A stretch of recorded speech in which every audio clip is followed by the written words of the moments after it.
अपने पसंदीदा शो के फुल एपिसोड देखने के लिए अभी डाउनलोड करें दंगल प्ले ऐप।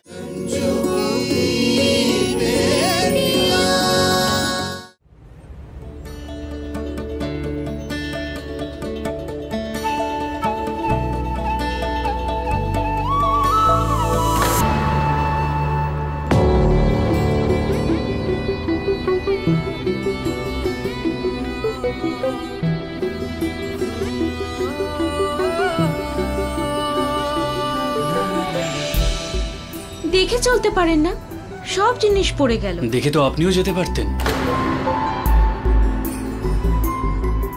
ঠিক আছে, কোনো ব্যাপার না, আমি সরি বলছি। I am sorry.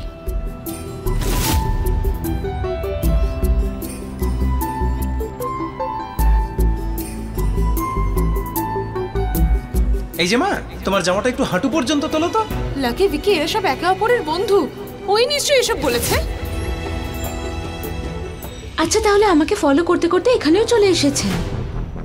আচ্ছা, আপনার প্রবলেমটা কি? যখন ওই দিনই সব প্রবলেম সলভ হয়ে গেল, তাহলে এদিকে ওদিকে আমায় কেন ফলো করছেন আপনি? আর ওই দিন কলেজে দেখুন, আমি আপনাকে ফলো করিনি। আর ম্যাডাম, এটা কচুরি আর সিঙ্গারার দোকান, যে কেউ এখানে আসতে পারে। আমাদের দেশ স্বাধীন, যে যেখানে ইচ্ছে সেখানেই যেতে পারে। না জানি আপনি কোন ভুল ধারণায় বেঁচে আছেন। ভুল ধারণায় বাঁচার কোনো ইচ্ছে নেই আমার। ওটাই বলছি আমি, এই ভুল ধারণা রাখবেন না। আমি সেদিন আপনাকে ওইটাই বলতে চাইছিলাম, ওই দিনকে যা কলেজে হলো তাতে আমার কোনো হাত ছিল না, কিন্তু আপনার ওই ছোট বোন, উনি যা করেছিলেন। দেখুন, আমার বোনের ব্যাপারে কোনো কথা বলবেন না, কিন্তু ভালো এটাই হবে নিজের মুখটা বন্ধ রাখুন।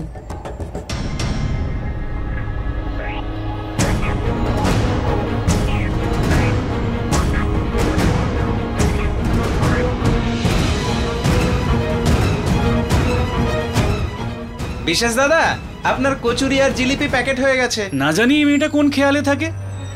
আমি তো শুধু এইটুকুই বলতে চাইছিলাম, ওই দিন যা কলেজে হয়েছিল তাতে আমার কোনো হাত নেই। কিন্তু ঠিক আছে, কোনো ব্যাপার না। আরে আমি কোথায় মরে যাচ্ছি নিজেকে নির্দোষ প্রমাণ করার জন্য? আমি তো এটাই বুঝতে পারছি না, পিসে মশাইয়ের এমন কি হয়ে গেল যে তুমি সোজা ওনাকে ৫,০০০ টাকা দিয়ে দিলে, তাও আমার অ্যাডভান্সের টাকাটা। মা, তুমি বুঝতে পারো না এটা, পিসি কোনো না কোনো বাহানা বানিয়ে প্রত্যেকবার তোমার থেকে টাকা নিয়ে যায়। আর আজকাল তো এমনি তো আমরা এতটা কষ্টের মধ্যে দিয়ে যাচ্ছি। মা, তুমি বাড়ির আর সেন্টারের ভাড়া কি করে দেবে? গুপ্তবাবুও টাকা চাইছিলেন। টিয়া আর মুস্কান দুজনের স্কুল ফিসও এখনো বাকি আছে, আর আমার কুস্তি কম্পিটিশনের ফিসটাও তো এখনো পেন্ডিং। মা, টাকা ছাড়া তো বেশিনও কিনতে পারবে না। তোরা কেন বুঝছিস না বলতো? তোদের পিসি টাকাটার প্রয়োজন ছিল, আর আমার কাছে কত আশা করে এসেছিল, তখন আমি কি করতাম? তোদেরকে এত ভাবতে হবে না, বাকি আমি দেখে নেবো কি করতে হবে। মা, আমরা তো সেলাই মেশিন ভাড়াতেও নিতে পারি। কি বললে? মা, আমরা ওনাকে কিছু টাকা অ্যাডভান্স দিয়ে মেশিনটা নিয়ে নেব, আর তারপর কাজের পেমেন্ট এলে পুরো টাকা দিয়ে মেশিনটা কিনে নেব। এমন হতে পারে নাকি? এটা তো খুব ভালো আইডিয়া দিয়েছিস রে। মা, আমি চেষ্টা করব যেন এরকমই হয়, কিন্তু যাই হবে কালকের মধ্যেই হবে। প্লিজ, এবার তোমরা আর চিন্তা করো না। ঈশ্বর যখন আমাদের পাশে এতদিন থেকেছেন, তখন আমাদের উনি এই বিপদ থেকেও মুক্তি দেবেন। আরে শালু, আমার জন্য জিলেপি আর কচুরি এনেছিস তো? হে ভগবান, ওই বিশেষের পাল্লায় পড়ে আমি সিঙ্গারা জিলিপি আনতে ভুলেই গেছি।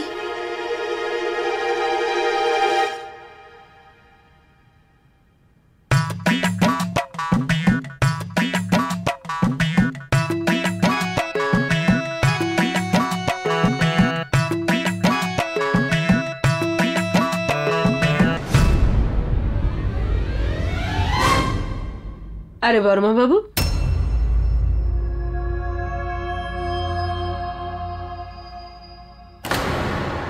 আরে মুনিয়া, অতিথিদের কেউ এইসব খেতে দেয়? এ তো চাকরদের জন্য। ওরে বাবা, যদি কাজের লোকেদের জলখাবার এই হয়, তাহলে অতিথিদের জলখাবার কেমন হবে? পরে একদিন নয় চেয়েই খাবো। বর্মা বাবু, এই নিন আপনার পুরস্কার। খেয়াল রাখবেন যে এবারে যেন রঞ্জু কিছুতেই ওর কাজটা করতে না পারে। কাল আপনি ওখানে যাবেন আর হঠাৎ করেই অর্ডারটা বাড়িয়ে দেবেন, এত বড় করে দেবেন অর্ডারটা যে কোনো অবস্থাতেই ও যাতে শেষ করতে না পারে। আচ্ছা ম্যাডাম, আমি আপনার আদেশ পালন করব। নমস্কার। নমস্কার। যাও মুনিয়া।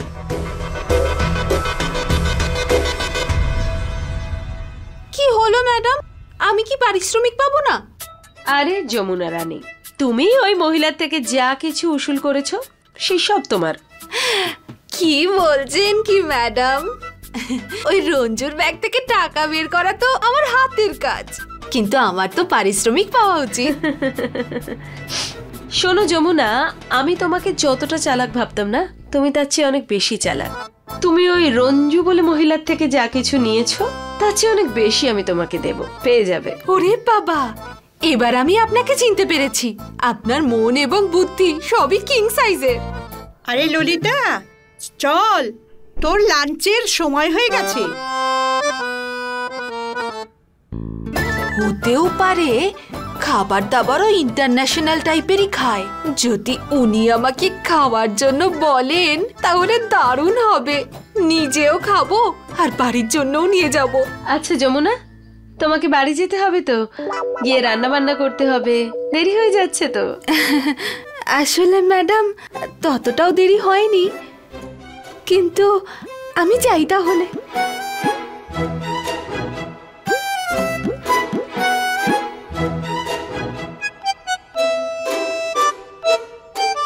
ঠিক আছে ম্যাডাম।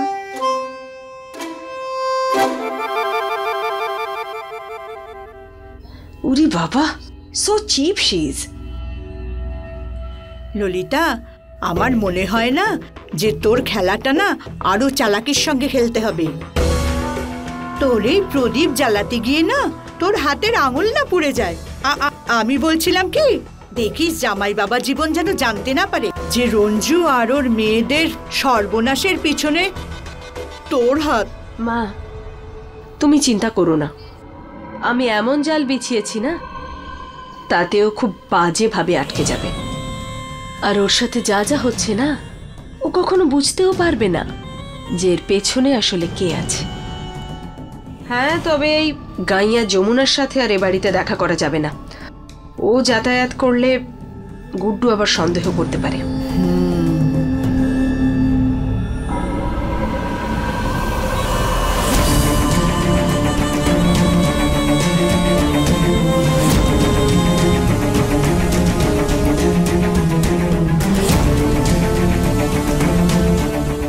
ললিতা দেবী,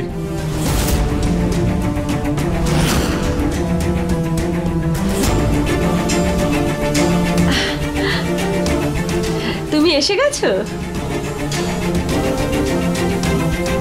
এখানে যমুনা এসেছিল নাকি?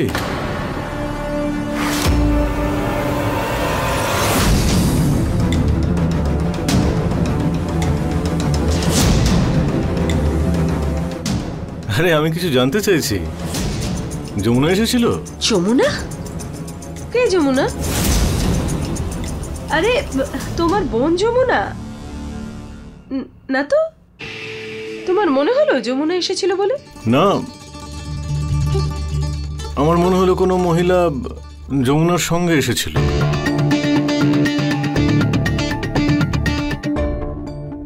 যাকে বাদ দাও। তুমি তো জানোই বলো গুড্ডু, আমি ফালতু সম্পর্ক রাখি না, কিন্তু তুমি যদি বলো তাহলে যমুনাকে না হয় আমি ডাকবো। আরে আমি কেন ডাকতে যাব? যেদিন থেকে ও তোমার সঙ্গে খারাপ ব্যবহার করেছিল না, সেদিন থেকে ওকে দিয়ে রাখিটাও বাড়ির বাইরে বাঁধাই। দেখো গুড্ডু, আমার মনে হচ্ছে যে কিছুদিন আগে তুমি তোমার মায়ের সাথে দেখা করেছো না, তাই তোমার এসব কথা মনে পড়ছে। আরে ললিতা দেবী, এরকম কোনো ব্যাপার নয়। যে সম্পর্কগুলোকে অনেকদিন আগেই আমি ছেড়ে এসেছি না, তাদের কথা মনে রেখে কোনো লাভ নেই। তুমি তো আমাকে পেছন ফিরে তাকাতে মানা করেছিলে, আর সেদিন থেকে আমি শুধু সামনের দিকে তাকাই। আর তোমার কথার মূল্য আমার জীবনের সবচেয়ে ওপরে। আমার বিশ্বাস আছে যে তুমিও সেটাই করবে।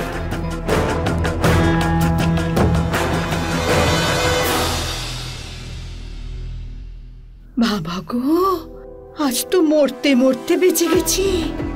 আমার মনে হয় না যে তুই যে সব করছিস সব বুঝে শুনে কর মা। খুব রিস্কি হয়ে গেছে।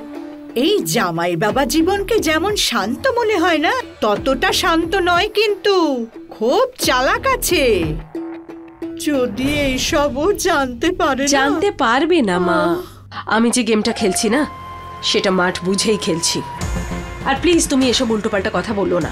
আমি খুব ভালো করে জানি আমার সোনা বাবুকে কি করে সামলাতে হয়। তুমি শুধু দেখতে থাকো মা, আমি কিভাবে ওই রঞ্জুকে মাটিতে মিশিয়ে এই শহর থেকে দূরে সরিয়ে দিই। আর আমার গুড্ডু কিছু জানতেও পারবে না।